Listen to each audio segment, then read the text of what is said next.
जय जगन्नाथ फ्रेंड्स, पुणी थे आपण मानू लर्न एंड ग्रो चैनल रे आउ एक वीडियो को स्वागत। जदि आपण पीएम किसान रे आगुरु अप्लाई करथिले किंबा एबे पीएम किसान रे नुआ अप्लाई करछंती, अप्लाई करथिबा फॉर्म टी अप्रूव होईची कि रिजेक्ट होईची ता स्टेटस रे किपरि चेक करि परिबे किंबा स्टेटस चेक करिया पई रजिस्ट्रेशन नंबर मिलु नाही, रजिस्ट्रेशन नंबर टी केमिति पाई परिबे सब किछि ए वीडियो माध्यम रे आपण मानू स्टेप बाय स्टेप जणाइबी। वीडियो को बिना स्किप करी लास्ट पर्यंत देखंतु। आउ चैनल को नुआ आसीथिले दया करी चैनल को सब्सक्राइब करी पाखरे थिबा बेल आइकन को दबाइ नियंतु, जहा फल कि मु आगु जो वीडियो अपलोड करी ता आपण माने देखि परिबे।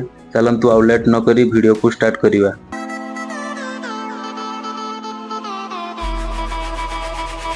सर्वप्रथम आपण मोबाइल थिबा जेकोसी ब्राउजर को ओपन करनियंतु। ओपन कला पर एटी टाइप करी सर्च करनियंतु पीएम किसान टाइप करी सर्च करि परिबे किंबा मु डिस्क्रिप्शन लो मध्ये लिंक दे देछि, तापर क्लिक करी ए पेज को मध्ये डायरेक्ट आपण आसी परिबे।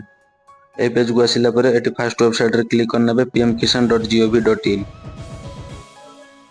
फर्स्ट वेबसाइट रे क्लिक कला पर एमिति पेज खुली आसीबो। एटी तळ को स्क्रॉल करनियंतु। स्क्रॉल कला पर एटी देखि परथुबे बहुत सारा ऑप्शन ही खुली आछी। एटी आपण नो योर स्टेटस ऊपर क्लिक करिनेबे।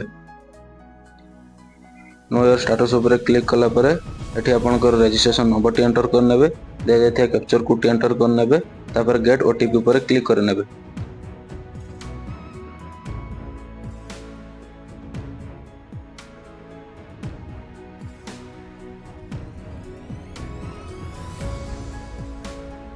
एठी देखि पारथिबे रजिस्ट्रेशन नंबर टी एंटर करने छि, दिया जायथिया कैप्चर कोड टी मध्ये एंटर करने छि, तापर गेट ओटीपी ऊपर क्लिक करनेबे।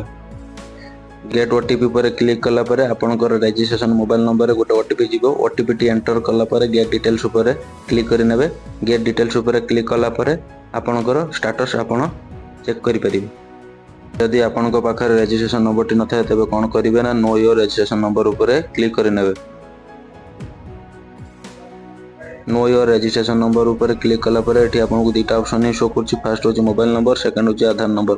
यदि आपण मोबाइल नंबर थ्रू रे रजिस्ट्रेशन नंबर को पाई पई चाहउछंती तबे आपण रजिस्टर मोबाइल नंबर टी एंटर करनियंतु। दिया जायथा कैप्चर कोड टी एंटर करी गेट ओटीपी ऊपर क्लिक करनियंतु। गेट ओटीपी ऊपर क्लिक कला पर आपनकर रजिस्टर मोबाइल नंबर गोटे ओटीपी आसीबो। ओटीपी टी एंटर करी गेट डिटेल्स ऊपर क्लिक करिनेबे। जदि आपण आधार कार्ड नंबर अनुसार रजिस्ट्रेशन नंबर टी पाई पई चाहउछंती तबे आधार कार्ड नंबर ऊपर क्लिक करनियंतु।